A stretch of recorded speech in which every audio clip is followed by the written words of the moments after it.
production side of service. Everyone, thank you so very much. I'm telling you what, do we have a band or what? Talk about being blessed. It is just unbelievable. Every single week, I'm just blown away at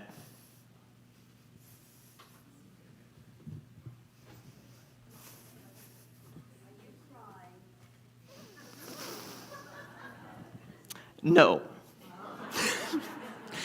I'm breathing. That the beauty and passion of life is right here. And what a way to start a week, to have this type of ensemble here to inspire us with music. Now, many of you may not know, but our music is picked a lot of times by the person giving the talk. And I personally picked those two songs to fit right in line with what I'm going to be talking about, which is this. Which is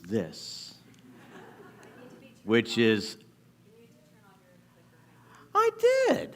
Holy macaroni. Barry, you got it? Thank you, Barry. I appreciate it. Now Barry's doing my job now. And not only does he do the sound, but he plays guitar, plays lead, and let me tell you what, he plays phenomenally and has a voice like no other.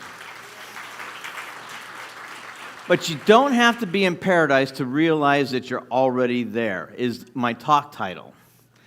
And a lot of times we feel kind of lost. We don't really know what's going on in our lives. We're trying to figure it all out. But that statement right there really hits home for me, and it really hit home over the past couple of weeks with what's been going on. But you say, Reverend William, how can it be already here? All this turmoil and stuff that's going on, and what's going on in my life? Well, I tell you what, let's try to figure that out and see what we can find out. How about that? You guys with me? All right, so my next slide. Hit the enter button. There we go. The inner sanctuary of our own nature, hidden, perhaps, from the objective gaze, nestles the seed of perfection. Each and every one of us has that seed of perfection, that divine attribute of spirit that is your intuitive self. But a lot of times it's been buried up and trampled on. Have you ever felt like that? I know I have. A lot of times. But yet, that seed has always been there.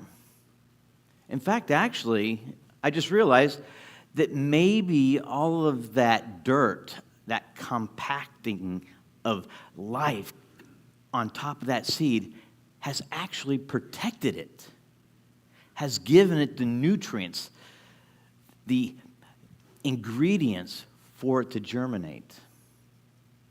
I like that idea. My next slide, please. Save me from this prison. Lord, help me get away, because only you can save me now from this misery. Boy, isn't that nice how that just kind of led into that? The compacting of dirt and soil, of that negativity on top of that inner knowing of yourself. Because only you can save me. We talk about spirit as first cause. And that's what I want to talk about here on this slide, is that first cause, that intuitive self inside of you that's begging to come out, to germinate, to sprout. It's there. I know it took a while for me to find that. And to tell you the truth, I'm still finding seeds popping up left and right. You know, boy, talk about William's garden. But anyway, I wasn't supposed to get a laugh on that one, people. Come on, work with me here. Oh my gosh, I love this job. Because only you can save me now. Your life unfolds perfectly, but you are the gardener, the designer of your life. God, Spirit, cause can only say yes. It can only do. It gives you all of this to play with. But you've set your boundary, your garden, if you will. Next slide. we may change the trend of causation which has been set in motion at any time we decide to do so. Notice the word here, causation, refers back to the previous slide. Cause, meaning first cause. What that tells me right there is that, William, no matter what your life looks like, what hole I might think that I'm in, I'm only limited by my thoughts. Because at any time I decide to change my life, spirit, cause, first cause, can only do what? Say yes. So it's not something being done to me. My life isn't unfolding to me. It's unfolding for me because of me. Now, that sometimes might be a big cross to bear, but it's one that can easily be borne, because when you realize with this slide, no matter what your life is right now, any time we decide to do so, you can change it. Knowing that intuitive self, that divine essence, that small little tiny voice, what's that grasshopper on your shoulder? Jiminy Cricket, chirping in your ear. That's that divine self within inside of you. Sometimes we need to listen to that. I found that when I've listened to my divine self, my Jiminy Cricket, things have happened for me. Not always easy, not always fun, but you know what? Looking in the rearview mirror, they've made my life better. Next slide, please. It's only right that you should play the way you feel it, but listen carefully to the sound of your loneliness. That was from the first song. That was a line from Stevie Nicks. And that is what I love about music and just life in general. Everywhere that I turn, I see spirit unfolding perfectly. I'm getting little messages from everywhere. Do you ever find that to be so for yourself? Do you get little messages here and there from nowhere? It's something that I definitely couldn't design, but it's there. Play the way you feel it. What that tells me is my life is mine. It's not my mother's. It's not my father's. It's definitely not my ex's. And it may not even be my boss who's in the other room.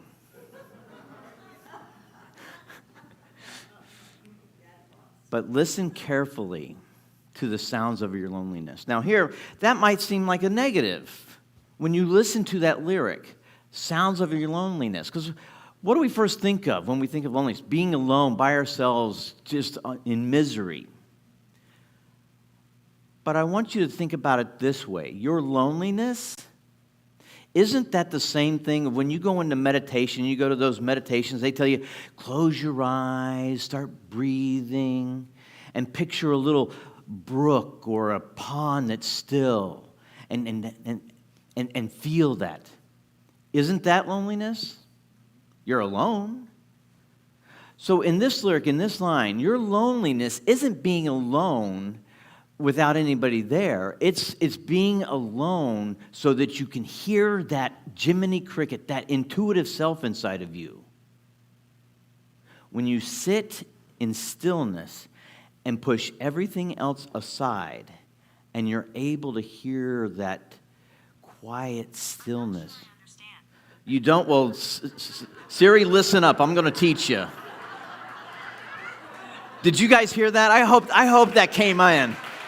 I hope that came in on Livestream. Siri just said, I'm not sure I quite understand. Oh my God.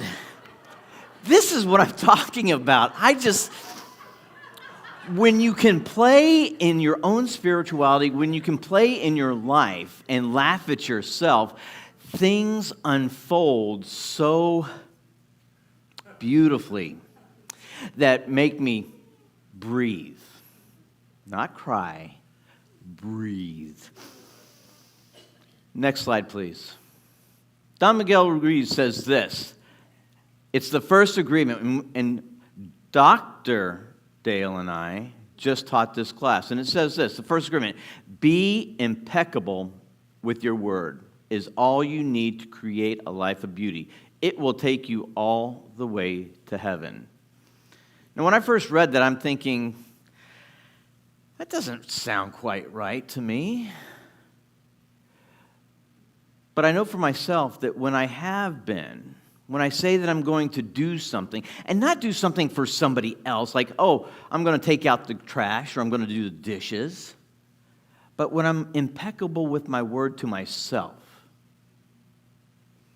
when I say to myself, I want to experience X, Y, Z, but I'm not there mentally, I'm not there education-wise, but I see myself doing X, Y, Z, and I can get from point A to point B.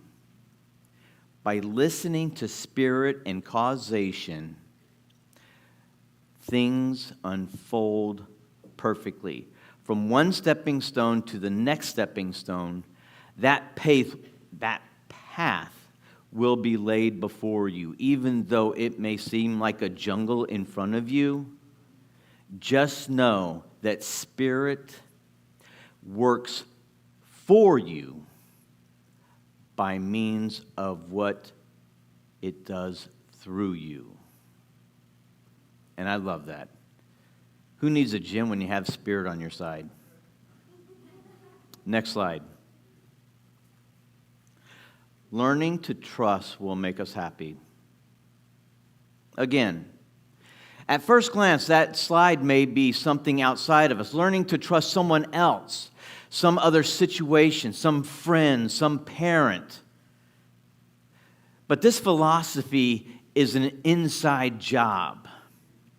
You're inside that bubble. Is that the Come Meet the Family reference, I think? Learning to trust. Trust yourself. Trust that intuitive knowing of that thing that you want to experience. Life may have come along, and I know that it's come along for me.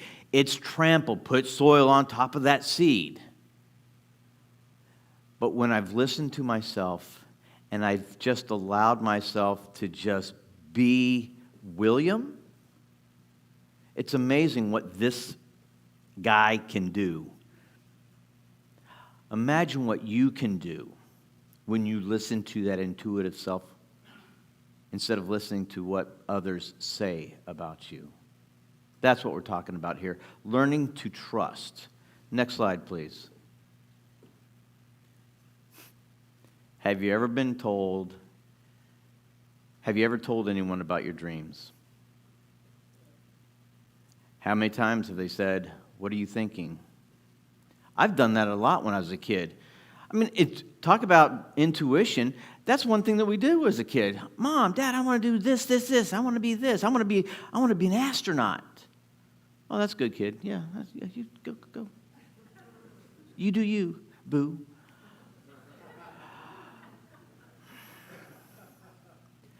But as we've grown up, I found that those real precious dreams,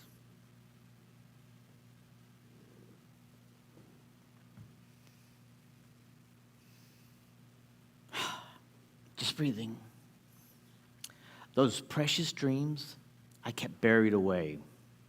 I kept hidden because I knew that they'd get trampled on. They'd get poo-pooed on. And more often than not, I found myself changing what my dream was. I didn't stay on my path because instead of listening to Jiminy Cricket inside of me, I listened to those people around me, told me who I was, told me what I couldn't do. But since I've been coming here, I've shoveled off all that dirt off of my dreams. And yes, sometimes I still keep them to myself, but they're there. and I let them grow. And me standing up here on stage today is proof of one of those dreams. So I'm here to tell you that if William can do this, each and every one of you can do this. I would love to be an example for you, to say, see what that guy did? I can do even better. And that's what I want for each and every one of you. Next slide, please. You're already there, people. Paradise is already within you. There's nothing to search for. There's nothing to see. There's only that intuitive self within you, because you are nothing less than the whole universe in a tiny seed. Now let yourself grow. Thank you.